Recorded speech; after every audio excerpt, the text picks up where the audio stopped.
Going on, Bills Mafia? Welcome to the Buffalo Rumblings halftime show. I'm your host, Thomas DeLaus.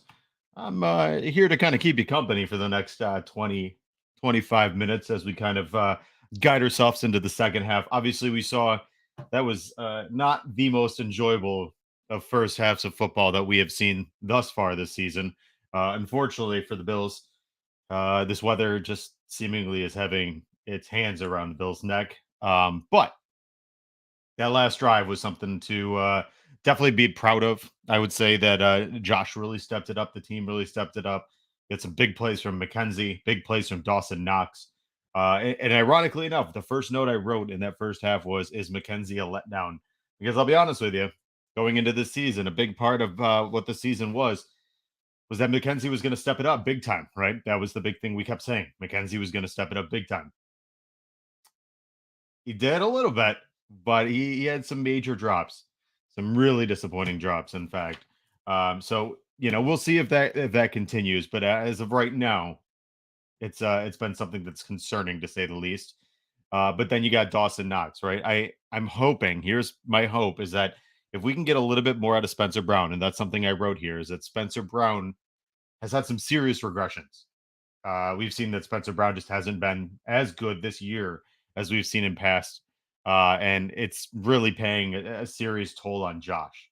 I mean, you're seeing that Josh is just not playing the same way that he has been playing when he's had both Deion Dawkins and Spencer Brown at their best. Josh is at his best. That hasn't been the case today. But if we can get a little bit better out of Spencer Brown, that's when Dawson Knox can actually step up and be an option, which you saw today.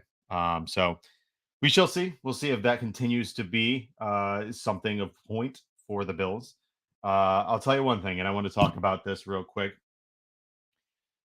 I'm starting to get a little bit more and more interested in the idea that I wish we had built or that we had done a dome for this new stadium coming up. Because, man, I'll tell you, I know for the longest time for a lot of people stated, well, this is Buffalo weather. This is football weather. This is shitty weather. Let's be real. This isn't fun. For the people that are there, I'm sorry. This weather is awful. It's cold. It's gross. It's not fun. And then on top of it, there's no advantage. Sel Mariana said it himself. Um, this type of weather levels the playing field for bad teams. This takes a really good Bills offense that when the weather is right, Josh can be playing on all, firing on all cylinders and brings them down to a team that isn't that good, but can stay at least in the game when the weather's shit. Right? That's what we're seeing right now. It's an unfortunate situation. This weather is just not fun. It's not enjoyable. It's really crappy to be honest with you. And on top of it, you're seeing it's playing a huge role in how this team. I mean, you've seen alone multiple miscues. You've seen people slipping. You've seen Diggs slip. One of the first plays of the game, Stephon Diggs. It was a pass from Josh to Stephon Diggs. If it was right on cue, and whether it was slipping out of Josh's hands or the weather, caused Diggs to not get to where he needed to be, that was a touchdown. There was a safety there, and that was it. Diggs just had to get past the safety, and you're talking it was probably a 70+ yard touchdown. I just don't think it's that much of a benefit to us anymore. I know for the longest time it was like we're a blue collar city. We could still be a blue collar city and play in a dome.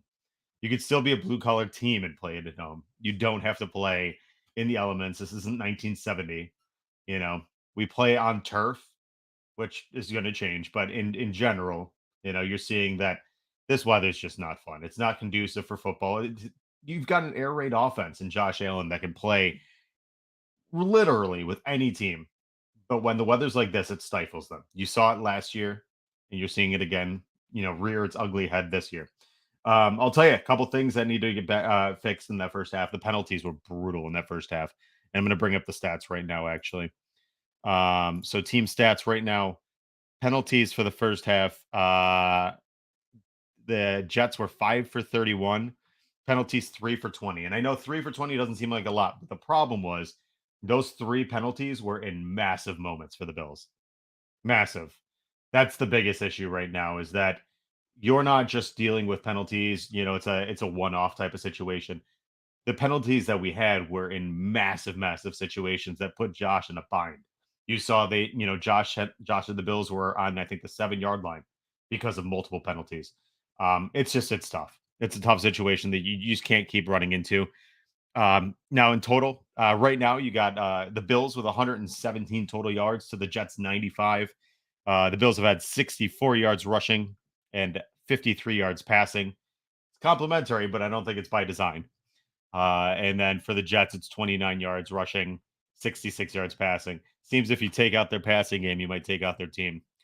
Bam Knight's good, but Bam Knight is not a game breaker. I know the Jets want him to be. I don't think he's there just yet. He might be eventually. I don't think he's there yet. In totality, Bills have had 6 total first downs, 2 for 8 on third down. Haven't gone for a fourth down yet, though I think Josh has wanted to, though they had that beautiful. I'll tell you what a scripted play, having Dawson Knox run under center real quick to get him up to jump off sides. CJ Mosley went and, springboarded over the top of the offensive line. Really nice stuff. And then if you look, there's a couple other main points. The one thing I'm going to say, I think you need to keep running Josh. Just like Tony Romo was saying, they're playing that wide 9. It's leaving huge lanes in the middle. Run that ball. Run that ball all day long. If you can get Josh out there, I mean, this is the type of game where you're going to need to run. And to be honest with you, if you do that, you're going to open up the passing game. If you can get Josh to run a lot, the passing game's going to open up too. Defense looks good, right? Chris, defense looks stud right now. Stud. You saw on that one drive, Greg Rousseau had a hand in 3 straight plays. The third one was just, he got his body in front of Mike White, made Mike White's pass really difficult. But previous, it was a sack and a deflected pass. That's huge. That's what you need right now. With Von Miller going down, you need every person on that defense to step up, and they need to step up big. Royal, I'm not going to decline on that one. It's unfortunate that we've put a lot of resources into the offensive line, and it's not panning out right now. I think the tough part truly is that just honestly the tackles. Deion's been injured and Spencer Brown's just not been good. I don't think Ryan Bates has been terrible. I mean, the problem is you're playing against Quinnen Williams. Quinnen Williams is one of, if not the best defensive tackles in the NFL right now. The guy is playing just unbelievable football. And prayers up to him. Hopefully it's whatever injury that they said it was a calf. It looked like a knee. I don't really know. Hopefully, excuse me. Hopefully whatever that is, whatever injury he is succumbed to at this point, hopefully he's able to get back on the field. Maybe not today, but in the near future, and wishing him the best in that. But right now we're looking at it. It's a close game. It's 7-0. One thing I will mention, guys, right now is we do have the post-game call-in show. The post-game show will follow immediately after the Bills game. That will be hosted by me, yours truly. And that is a call-in show. The link that you see in the comments, that's the link to actually click on where you can actually join the show. I want to hear from you. I want to hear what you think about today's game and pop right in.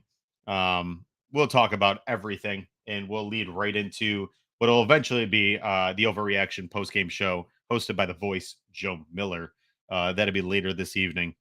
But this show, the post-game show, will start around 4:30 p.m., give or take, depending on what time the actual game finishes up.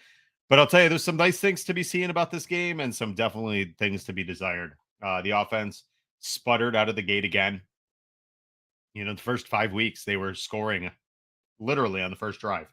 And the past probably 7, it's just the first couple drives, it's just been really frustrating. You would have thought after 3 games in 11 days, having 10 days off to get ready for this matchup, that they would have been ready, right? Doesn't seem that was in fact the case.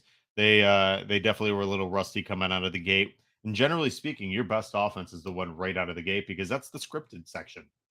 That's where they script maybe 17 to 20 plays right out of the gate. I don't know what's going on, man.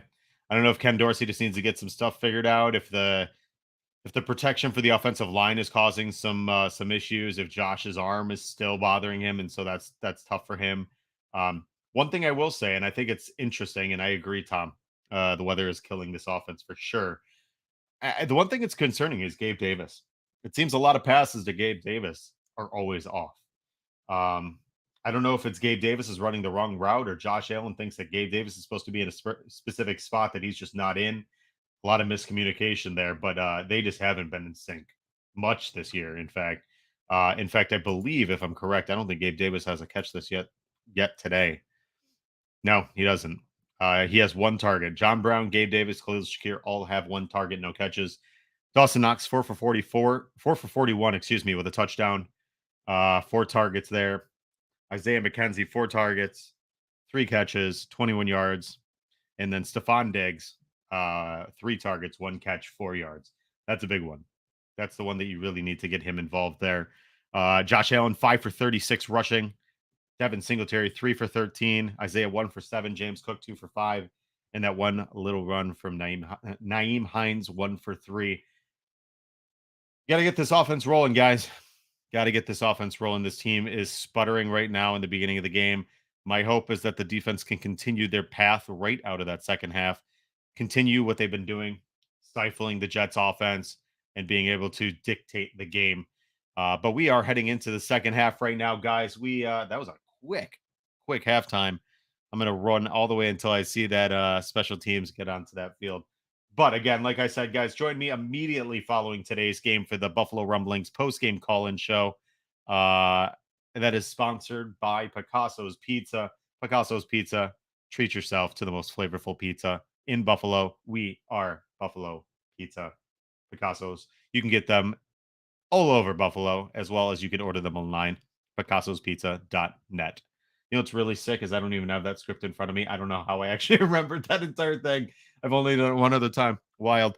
Needless to say, ladies and gentlemen, I appreciate you guys stopping in for the halftime show. Richard Rush, what's up, brother? Guys, stop in for the post-game show. We would love to hear from you. I want to hear a lot of calls today. Richard, your voice better be good because I want to hear from you, buddy. Ladies and gentlemen, this has been the Buffalo Rumblings halftime show hosted by myself, Thomas DeLaus. You can find me at the Thomas DeLaus. Go Bills.